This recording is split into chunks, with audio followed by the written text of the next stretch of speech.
What's up everyone, Scott Carter here. We're going to test out a couple things. I'd like to see how the GoPro Hero 5 compares with the DJI FPV drone camera. Just want to see if it's worth upgrading or not. And I also got this new GoPro mount here on top of the FPV drone. Alright, let's get to it.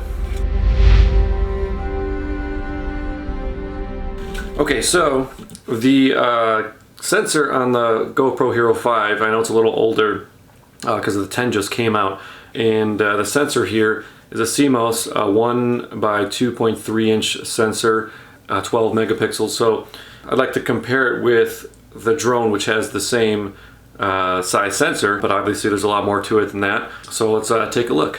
Oh, another thing I wanted to mention is that I don't have ND filters for the GoPro, so I'm not going to use them on the FPV drone. Also, I'm going to shoot in 4K on both, and only in 24 frames per second, because this older GoPro can only do 4K 24 frames per second. So we'll see how they compare.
Okay, we'll see how that looks.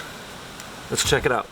So as you guys can see, the biggest difference here is the dynamic range. You can definitely tell that the dynamic range with the FPV drone is a lot better, and with the GoPro you can see it's a little bit over sharpening everything. One thing that I pointed out, again, the GoPro is only 24 frames per second at 4K, and the FPV drone is 60 frames per second at 4K. But yeah, as you can see, I think I am going to go ahead and upgrade this GoPro. It's not nearly as good as the FPV drone, and I know, like many of you out there, I've seen lots of GoPro 10 footage, and that looks really good compared to the FPV drone. So I think I'm going to upgrade. Until then, I'm just going to use the FPV drone footage. Alright, see you on the next one. Oh, and don't forget to like and subscribe.